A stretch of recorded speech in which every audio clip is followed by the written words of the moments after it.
Vous écoutez Parlons Terre, un podcast original qui donne la parole à celles et ceux qui font l'agriculture d'aujourd'hui. Cet épisode a reçu le soutien de la Chambre d'agriculture d'Alsace et s'intitule « Professeur d'agroéquipement, former les futurs horticulteurs à l'utilisation des machines en sécurité ». Ce podcast est aussi disponible sur Spotify, alors n'hésitez pas à écouter notre interlocuteur dans votre voiture, en marchant ou tout simplement confortablement installé dans votre canapé. Et surtout, abonnez-vous à notre chaîne YouTube Agriculture Innovante ainsi qu'au compte Spotify Parlons Terre pour ne rien manquer des nouveaux épisodes. Aujourd'hui, nous allons à la rencontre de Manuel Flig.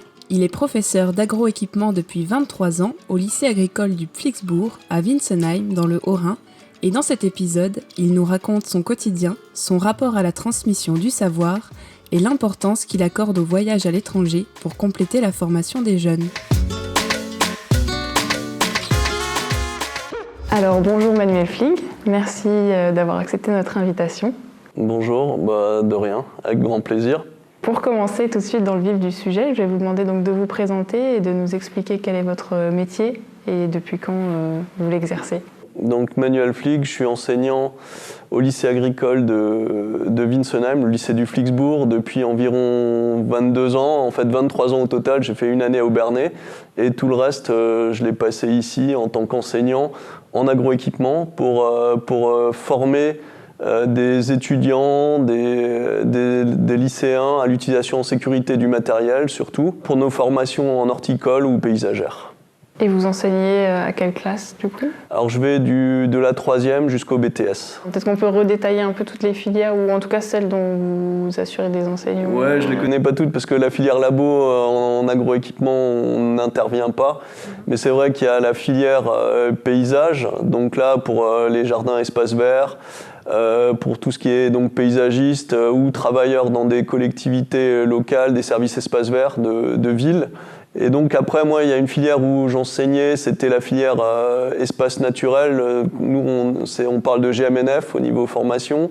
Et donc là, ils vont aller, par exemple, faire avec le conservatoire des sites alsaciens, des interventions pour tailler des vergers, entretenir des pelouses sèches, etc. Enfin, en milieu naturel, en respectant au maximum l'environnement, en essayant de trouver les meilleurs moyens pour pas trop impacter le milieu. Et puis après, à côté de ça, on a aussi, moi, c'était ma formation de base, parce que j'étais ancien étudiant au lycée, donc l'horticulture, où donc là, on peut être dans une des 4 branches, la floriculture, le maraîchage, l'arboriculture ou la pépinière. On apprend plus, à choisir des cultures, voir comment on peut les mettre en place, voir si on a les équipements, choisir d'autres équipements, et puis aussi que la sécurité elle soit bien prise en compte par tous les acteurs. Et comment vous définiriez du coup l'agroéquipement en tant que la discipline ? Ouais, l'agroéquipement, après il y a plein de noms. On parle de machinisme, on parle d'agroéquipement, de sciences et techniques, des équipements agricoles. Et donc en fait, c'est utiliser le matériel en sécurité, c'est un des principaux points qui est important. Après, ça va être aussi de choisir le matériel, d'être capable de régler le matériel, d'être en veille par rapport aux nouveautés, de voir par exemple, je sais pas, est-ce que pour les maraîchers, est-ce que des systèmes de binage à guidage caméra, c'est plus intéressant que d'avoir des GPS sur l'outil qui vont permettre de bien aussi adapter le travail. Enfin voilà, qu'est-ce qui aura le plus d'effets bénéfiques. Et donc aussi de temps en temps, en agricole, c'est notre chance de pouvoir en fait partir à l'étranger pour se former. Moi je suis déjà parti en Belgique, en Italie, en République tchèque, en Allemagne, en Autriche. En Hollande aussi, parce que là, eux, ils sont un peu à la pointe au niveau horticole.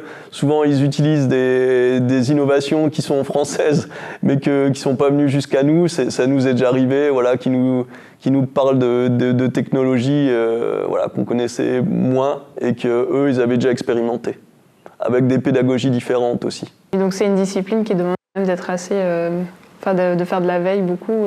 suivre l'évolution aussi des machines. Très polyvalent, comme dans beaucoup de métiers de filière de l'enseignement, enfin de disciplines où on enseigne, il faut savoir aussi bien changer les filtres d'un tracteur, etc., que aller plus loin dans les technologies pour voir ce que ça apporte au niveau de l'environnement, par exemple, quoi. Et vous disiez que vous étiez un ancien élève de ce lycée, donc. Et donc ma question, c'est quel est votre rapport à la base au monde agricole, et puis quel a été le parcours en fait pour arriver jusqu'à aujourd'hui? Jusqu'à cet instant-là. Eh ben, en fait, dans ma famille, on était maraîchers depuis plusieurs générations. Et puis voilà, moi, mon orientation, je savais pas trop en sortant du collège ce que je voulais faire. C'est un peu mes parents qui ont choisi pour moi. Ils m'ont envoyé dans un premier lycée privé dans les Vosges pour l'horticulture, parce que c'est ce qui se passait souvent. Les maraîchers autour de Célestat-Bar, ils allaient dans une école précise. Et puis après, en sortant j'avais fait un bac techno. À l'époque, ça s'appelait STAV. Et à l'époque, après, j'ai plutôt procédé par élimination. Quelle filière me convenait pas, etc. Et puis, je me suis dit que l'horticulture, c'est quand même un domaine que j'aimais bien. Et donc ensuite, je suis allé faire une licence de vente de fournitures et de jeunes plants pour l'horticulture à Angers. Et puis ensuite, j'ai commencé technico-commercial pour des ferments bactériens, du compost, etc. Mais bon, mon objectif, c'était de faire enseignant, donc je suis resté en contact avec mes anciens enseignants qui m'ont dit que il fallait tel niveau d'études. Je suis allé à ce niveau d'études-là et puis j'ai postulé. Et donc c'est la discipline l'agroéquipement, ils cherchaient depuis très longtemps des enseignants, donc c'est comme ça que je suis revenu au lycée en tant qu'enseignant agroéquipement, alors que c'est vrai que j'ai été formé à la base plutôt pour la production horticole, mais en apprenant sur des visites, etc., des petits stages que j'ai fait en plus. Et avec le temps, on connaît bien la filière ou ce dont on doit parler. Parce que c'est vrai que l'agroéquipement, fait autant, là je suis spécialisé dans l'horticulture, le maraîchage, les équipements là, mais il doit aussi être capable de parler pour tout ce qui est grande culture, de ce qu'il faut comme engin ou pour la filière agroéquipement aussi, quoi. Ce qui peut avoir aller dans des notions assez poussées, quoi. Et tout à l'heure, vous avez dit, je savais que je voulais faire de l'enseignement. À partir de quand, du coup, cette idée-là, elle est arrivée? Ouais, après, assez vite, j'étais encore en BTS ici, que c'est quelque chose que j'avais envie, parce que j'aime bien transmettre. Après, c'est vrai qu'il y a des gens qui me connaissent, qui me disent « t'es assez patient ». Faut aussi prendre du recul par rapport aux gens à qui on forme, etc.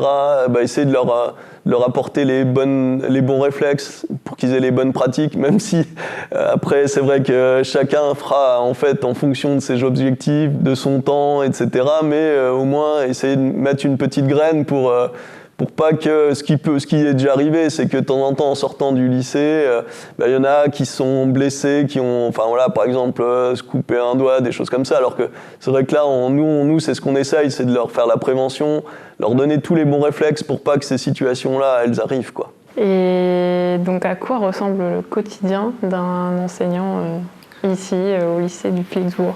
Le quotidien, il est toujours assez dense. Parce que c'est vrai que moi, je gère aussi un peu les engins qui sont... Nous, on a des mini-pelles, des tracteurs, un mini-chargeur, donc qui doivent toujours être aptes au fonctionnement. Donc il faut faire les vérifications réglementaires, la VGP, puis les entretiens périodiques, etc. De temps en temps, il y a des pannes donc où on ne peut pas nous intervenir, donc il faut faire venir des réparateurs, il faut faire un devis, etc. Et c'est super varié. En fait, la journée d'un prof, il y a plein de choses qui se passent. On connaît plein de monde. Là, moi, par exemple, dans les jurys, j'ai des gens de la ville de Strasbourg qui vont venir pour l'aménagement paysager. J'ai des entreprises qui font du jardin contemporain. J'ai quelqu'un du service espace vert de Chalon-sur-Saône qui va venir. J'ai des anciens élèves, c'est super. On voit tout un panel de personnes où de temps en temps aussi il faut qu'on soit en contact avec les revendeurs d'équipements, de fournitures, pour voir qu'est-ce quels sont les choix ou qu'est-ce qui est en train de se développer. Ou de temps en temps, par exemple, on peut faire venir des marques, par exemple Husqvarna qui va venir pour présenter sa gamme électrique à nos étudiants. Et puis à côté de ça, à 8h, il faut être en cours face aux élèves, face aux étudiants. Il faut que, par exemple, les machines elles soient fonctionnelles quand on veut commencer le TP. Et donc après, oui, c'est vrai que c'est aussi présenter, chercher à développer des supports pédagogiques pour nos élèves, pour que voilà, ils puissent, qu'ils soient adaptés à leurs besoins. C'est vrai qu'il faut synthétiser pas mal les infos. Il faut vraiment leur apporter quelque chose de bien ficelé, etc., que pour eux ce soit clair. Et après, c'est vrai que souvent, l'enseignement a bien évolué depuis mes débuts. Maintenant, c'est vrai qu'on peut s'appuyer sur beaucoup de vidéos, etc., pour présenter des cas de figure. On leur présente des engins, pourquoi on choisit telle ou telle chose, etc. Et puis aussi, c'est vrai que l'enseignement, là, dernièrement, on est passé à ce qu'on appelle la semestrialisation. Donc nous, on a opté pour ça au lycée, c'était libre. En fait, c'est de faire le diplôme, mais sans examen terminal. Qu'en faisant par semestre des évaluations qui vont permettre à un moment d'attribuer l'examen, voilà, si y a les moyennes qui suivent. Et donc ça, c'est vrai que ça rythme beaucoup, c'est-à-dire que chaque semestre, il y a un objectif à remplir. Et donc souvent, par exemple, on va aller faire des visites d'entreprises, des visites de chantier, pour voir comment les acteurs répondent aux différentes normes, cahiers des charges, etc. Donc ça, c'est super instructif parce que ça permet de se maintenir toujours se maintenir dans l'actualité, de voir vraiment de ne pas rester sur quelque chose qu'on va dire depuis 20 ans, mais peut-être qui a changé. Et là, on voit vraiment, en se confrontant aux acteurs qui sont sur le terrain tous les jours, voilà. Et puis pour nos jeunes aussi, c'est vrai que c'est quelqu'un d'autre qui leur tient un peu le même discours que nous, très certainement. Donc ça a beaucoup de poids. Je crois que vous ne l'avez pas dit, combien de classes du coup vous gérez en même temps, là par exemple cette année? Je ne sais pas si c'est toujours pareil. Mais... Ouais, c'est sensiblement pareil. Alors là, il faut compter un peu. Troisième, bac pro, seconde pro, bac pro 1 CPH, bac pro 2 CPH, BTS 1 APMV, BTS 2 APMV. Voilà, 8 classes environ, quoi. C'est vraiment des niveaux très diversifiés. Malgré tout, nous on a la chance en France qu'on va que enseigner dans une discipline. Par exemple, en Allemagne, ils sont censés enseigner dans 2 disciplines. Il y a des pays comme la Slovénie, ils enseignent dans plus de 10 disciplines qu'ils doivent être capables de faire. Donc nous, on peut vraiment se spécialiser sur des points, sur des techniques, sur une filière précise, une technique précise, etc. Ce que je trouve très agréable. Quelles sont les choses du coup qui vous passionnent dans ce quotidien-là Ouais, moi dans le quotidien, c'est de pouvoir partir à l'étranger. C'est vrai que par moment, on le fait pas toutes les semaines, mais c'est qu'on va pouvoir aller. Moi, j'étais en Hollande, un peu au nord-est de Amsterdam, dans un lycée qui s'appelait Zwolle. Et du coup, eux, ils avaient vraiment des techniques. Ils parlaient par exemple des biosignals, où en fait, avec des impulsions électriques, on arrivait à connaître les besoins de la plante. En fait, c'est tout ça, c'est toutes ces connaissances qu'on peut acquérir, c'est toutes ces expériences qu'on peut avoir. Et puis le transmettre aux élèves. Et pour eux, après aussi, pareil, nous, un de nos objectifs, c'est aussi de les envoyer à l'étranger. Donc par exemple là, on va envoyer en pépinière en Hollande qui s'appelle Eben, qui fait que des gros sujets, un étudiant qui avait déjà fait avant un stage à Berlin.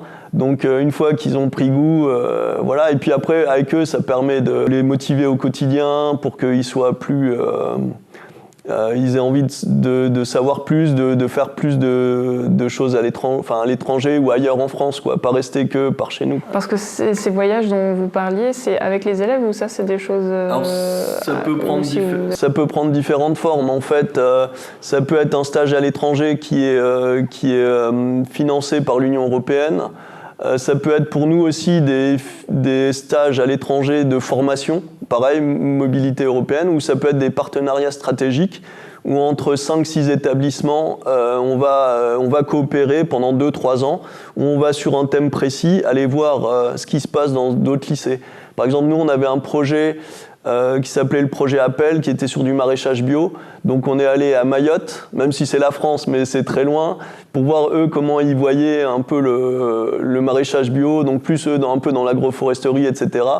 On était en fait en Autriche, à Langelloh, à 1 heure de Vienne, et donc on était voir eux comment ils faisaient des semences bio. Aussi on était en Allemagne à Fribourg, où on a un lycée avec qui on travaille depuis longtemps, et donc pareil pour voir eux qu'est-ce qu'ils faisaient un peu. Eux c'était plus de la vente directe avec des triporteurs, etc.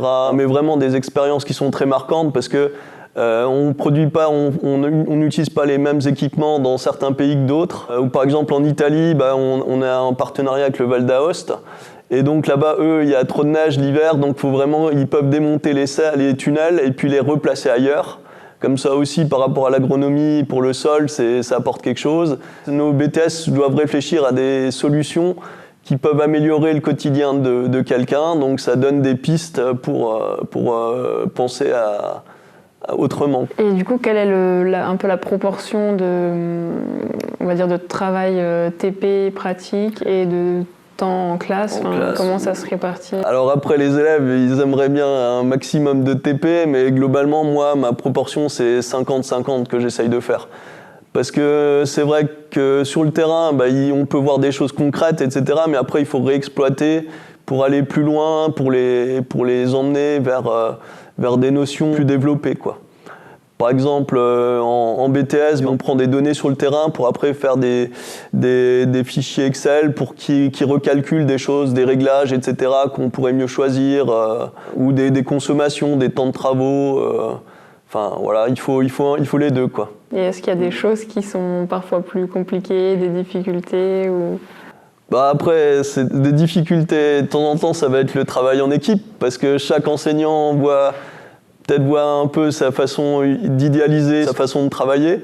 Et comme on est sur le même site, de temps en temps, voilà, il faut que ça se coordonne, il faut qu'on travaille ensemble, il faut qu'on accepte le travail de l'autre. Et c'est ce qui est bien aussi dans le milieu agricole, dans l'enseignement agricole, parce qu'on a la pluridisciplinarité où 2 enseignants de matières différentes vont traiter du même thème avec une classe.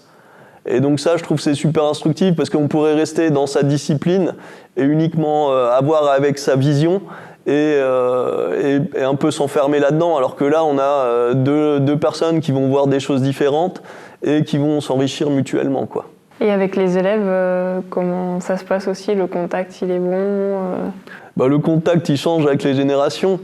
Voilà. Après, peut-être au début, on a connu des élèves qui avaient un peu des idées sur la façon de travailler, et donc où notre rôle, c'était un peu d'essayer de les faire changer sur certaines pratiques de mauvais réflexes qu'ils avaient pris.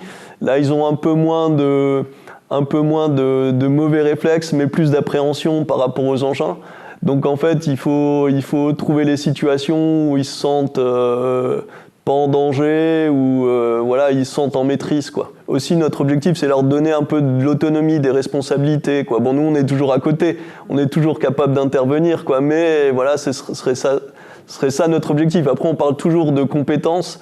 Ça veut dire que nous, on évalue les capacités et en fait, la compétence, elle vient quelques années après. Et c'est un peu ça, voir est-ce qu'il a la capacité pour. Et est-ce qu'après, vous gardez des contacts avec les élèves? Est-ce que vous arrivez à les suivre un peu dans le temps, dans leurs projets, justement, dans les reprises d'exploitation, des choses comme ça? Ouais, souvent, via les réseaux sociaux. On arrive à garder contact quand on ne peut pas se voir régulièrement. Sinon, il y a quand même une grosse partie dans les premières années qui revient aux portes ouvertes au lycée. Donc ça permet de voir qu'est-ce qu'ils sont devenus. De temps en temps, on fait des visites chez certains. Souvent, j'essaye de laisser passer 3 ans pour que voilà, la personne elle a le temps de se faire son idée du métier, d'être confronté à différentes situations. Et puis voilà, là on était voir un ancien élève qui est devenu chef de service espace vert dans une petite ville à côté de chez nous. Et donc il y avait plein de choses qu'il a pu nous présenter, le robot de tonte, etc. Comment on choisit les méthodes de lutte pour le désherbage en pleine ville, voilà. Et donc là, il nous a apporté des choses, quoi. On a essayé à l'époque de les sensibiliser sur les méthodes alternatives pour le désherbage. Et puis là, lui, il a apporté des compléments, quoi. Donc c'était super intéressant.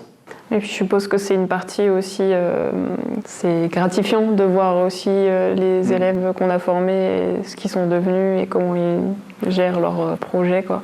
Ouais, qu'ils ont leur évolution, quoi, parce que c'est vrai que certains, ils grimpent assez vite en termes de responsabilité. Actuellement, c'est vrai que comme il y a le marché de l'emploi est assez tendu, ils vont tout de suite trouver du travail, et puis certains, par exemple, ils vont aller dans de l'expérimentation, des choses comme ça, donc, ou comme dit, être responsable de services espaces verts, d'exploitation, reprendre une exploitation. Donc là, c'est super, c'est notre objectif, quoi. C'est qu'ils soient dans le développement durable, qu'ils essayent de gagner leur vie, mais en même temps de penser à l'environnement aussi, quoi. Donc si on arrive à ça, notre mission, elle est remplie. Et en termes d'enseignement, est-ce que vous auriez une anecdote, quelque chose de marquant qui vous est arrivé dans votre carrière ?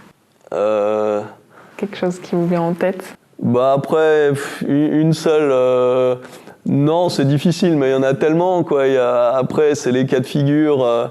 Après, voilà, par exemple, c'était à Mayotte de voir que, en fait, l'eau, elle n'était pas accessible à tout le monde, que voilà, c'était quelque chose de précieux là-bas. Par rapport à la sécurité, je me rappelle d'anecdotes quand on faisait moi, j'étais en filière GMNF au début, et donc faire des gros abattages. On avait un bûcheron de Sainte-Marie-aux-Mines qui venait former. Lui, il connaissait pas les jeunes. Malheureusement, il n'avait pas pris le plus apte à le faire. Et c'est vrai que là, il est bien intervenu, mais c'est vrai que le jeune avait coupé, et puis il voyait pas l'arbre en train de tomber. C'est vrai que c'est tous ces anecdotes-là, c'est toujours bien passé. Enfin voilà, il y a dans plein de domaines différents, on retient énormément de choses, quoi. Mais oui, après, pareil, c'est vrai que moi, là, peut-être ce qui m'a le plus marqué, c'est qu'on a un jeune qui est venu de Mayotte, qui était en situation irrégulière, et donc à la fin, il a fait chez nous le BTS. Et souvent dans les îles, il y a quand même un petit décalage en termes de niveau, et il s'est accroché, et puis il a réussi à avoir son BTS. Donc ça, c'était... on était super contents, quoi. Et en quoi, pour vous, est-ce que c'est important de former les futurs agriculteurs ? C'est aussi sur eux qu'on compte pour que notre santé, elle suive, parce que voilà, il faut de plus en plus, voilà, il faut faire sans produits de synthèse. Il faut expérimenter des choses comme les biostimulants, les choses comme ça pour les plantes, et donc tout ça, on est conscient qu'on prépare un peu l'avenir de nous, enfin notre avenir aussi encore, et puis des générations futures. C'est ça notre objectif, quoi. Ouais. Oui, au final, vous parlez beaucoup de réflexes, de planter des graines. En fait, quand on est dans l'enseignement, c'est beaucoup on pose des petites pierres et après, on ne sait pas trop ce que ça va. Voilà, on met une graine, on ne sait pas comment elle va germer. Est-ce que c'est la bonne plante ? Est-ce que c'est, comment elle va pousser ? Est-ce qu'elle va pousser en l'air ? Est-ce qu'elle va être assez verte ? Est-ce qu'elle va bien fleurir ? En fait, c'est tout ça. Nous, on est à une étape de leur développement, et puis après, nous, on regarde comment ils vont évoluer. Et quelle est votre vision du futur du monde agricole en général ? Est-ce que c'est plutôt une vision positive ou plutôt négative ? Comment vous placez ? Moi, je la trouve positive, parce que rien qu'en termes de pénibilité, ça a quand même beaucoup changé les métiers, même si ça reste encore pénible. Mais voilà, moi je prends l'exemple du paysagiste qui, au départ, avant d'aller sur son chantier, il devait charger sa camionnette à la main, à la pelle. Maintenant, c'est vrai qu'il y a des solutions mécanisées pour ça. Alors pareil, quand on fait de la conduite, il y a plein d'aides à la conduite qui permettent d'être précis sur ce qu'on va faire, de mettre la bonne dose d'engrais, etc.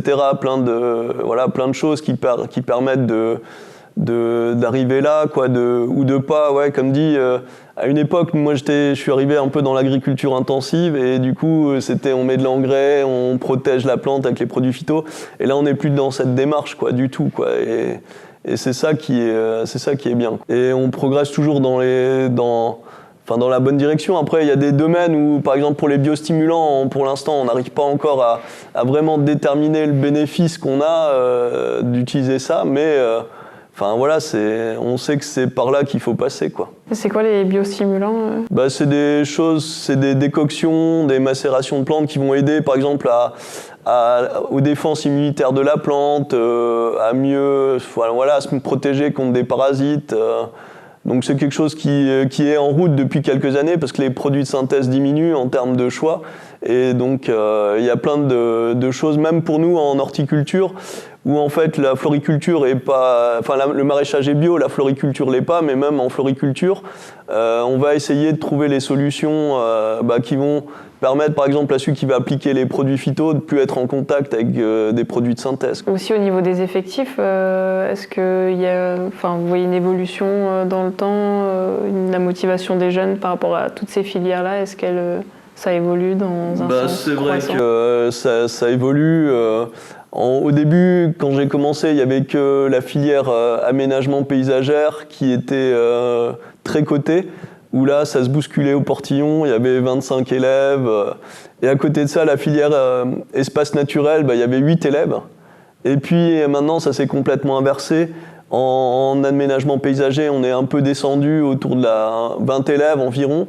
Et GMNF, on est passé de 8 à 32. Donc chaque année, il y a 32 jeunes lycéens qui veulent faire du GMNF. Et ça s'explique comment L'évolution du monde, la sensibilité à l'environnement, de fait de respecter, par exemple au niveau des cours d'eau, de ne pas faire n'importe quoi à proximité, etc. Donc tout ça, voilà. Ou après nous, l'horticulture, c'est vrai qu'il y a une grosse mode à l'époque du maraîchage bio, quand tout le monde voulait se lancer, etc. Là, on a eu des effectifs énormes. Et c'est vrai que ça va dépendre un peu des modes. Mais c'est intéressant parce que du coup, c'est aussi un marqueur qui permet de voir un petit peu ce qui se passe dans la société aussi, finalement en filigrane en fonction de ces tendances-là. Ouais, on est en contact des gens, nous, un peu pas que des ruraux. Au niveau périurbain, c'est ça un peu notre public, nous. Et donc oui, on voit un peu leur évolution dans la façon de penser, dans la façon de concevoir un métier aussi, quoi. Ça change très vite actuellement. Et c'est vrai qu'on ne l'a pas dit tout à l'heure, mais donc ce genre de filière en Alsace, c'est le seul lycée qui propose ce genre de formation ? En formation initiale, oui. Après, c'est vrai qu'il y a l'apprentissage qui peut faire, mais par exemple, le GMNF en formation initiale ou apprentissage, il n'y a pas d'apprentissage. Donc c'est que sur Winsenheim, par exemple, que ça peut se faire, quoi. Et c'est vrai que l'horticulture, il y a un peu en apprentissage qui peut se faire en CAP, en bac pro, mais pareil, le BTS, en fait, là, c'est même à l'échelle Grand Est ou même un peu plus loin, grande région, grand quart nord-est, où il y a très peu d'établissements qui peuvent former à ce BTS, quoi. Métier du végétal, maintenant il s'appelle, mais enseignement, on parlait de production horticole. Oui, donc ça draine en fait des élèves de tout le Grand Est, voire plus loin. Oui, on a des élèves qui peuvent venir de Lorraine, en dessous du Jura, qui venaient un peu de Châlons, etc. Donc quand même une variété au niveau géographique qui était super intéressante, parce qu'en Bourgogne, on ne va pas faire le maraîchage de la même façon un peu que par chez nous dans le Bas-Rhin, quoi. Donc c'était super enrichissant. Parce que du coup, ils amènent leur vision aussi et leur façon de faire. Ouais, leur vision, leurs contraintes qu'ils ont aussi. Parce que de temps en temps, eux, c'est peut-être des petites exploitations, ils n'ont peut-être pas d'eau, parce que pour le maraîchage sans eau, c'est compliqué. Donc ils doivent trouver des solutions, etc. Donc c'était des problématiques qu'on étudie avec eux, qui sont toujours très intéressantes, quoi. Parce que je suppose que aussi le temps, surtout quand on a pas mal d'élèves qui ont déjà un pied un peu peut-être par leurs parents dans des milieux professionnels liés, je suppose que le temps d'échange aussi avec les élèves, il est important de comprendre aussi leur situation, peut-être ce qu'ils font chacun dans leur famille. Ouais, on essaye toujours un peu de prendre en compte leur environnement familial, etc. Après, c'est toujours pareil, nous, c'est pour les emmener plus loin. Il faut un peu les décrypter. Voir sur quel levier on peut agir pour que il y ait le déclic, qu'ils gardent la motivation, qu'ils ont envie d'apprendre, qu'ils évoluent dans leur façon d'être, pour moi dans leur façon d'utiliser les engins. Voilà, que ce soit raisonné, qu'on essaye d'être, par exemple, moi, c'est la conduite économique. pas accélérer alors qu'on va consommer du carburant, mais on n'aurait peut-être pas besoin. Donc c'est tout ça, s'ils acceptent de le faire, nous, c'est nos objectifs. Ma dernière question, c'était de vous demander pourquoi est-ce que vous aviez accepté de notre invitation et est-ce que vous aviez peut-être un message à faire passer en général ? Après, j'ai accepté l'invitation parce que voilà, c'est quand même toujours important de voir le point de vue de tous les acteurs, pour moi, du monde agricole. Et voilà, et de dire que la formation agricole, pour moi, ça a toujours été quelque chose de très enrichissant, ça l'est toujours. Et voilà, on est content de pouvoir former des jeunes, d'avoir des choses qui évoluent. De temps en temps, voilà, c'est pas toujours dans le sens qu'on voudrait, mais c'est à nous de nous y adapter. Et l'adaptation, c'est quelque chose qui est vrai dans la vie en général. Donc si j'ai donné un peu une vision du monde agricole, qu'on reste pas que là où on est né, ou là où on a son exploitation, mais qu'on peut aller bien plus loin pour prendre des idées, voilà, et différentes manières de travailler, moi ça me va. Merci. Merci beaucoup.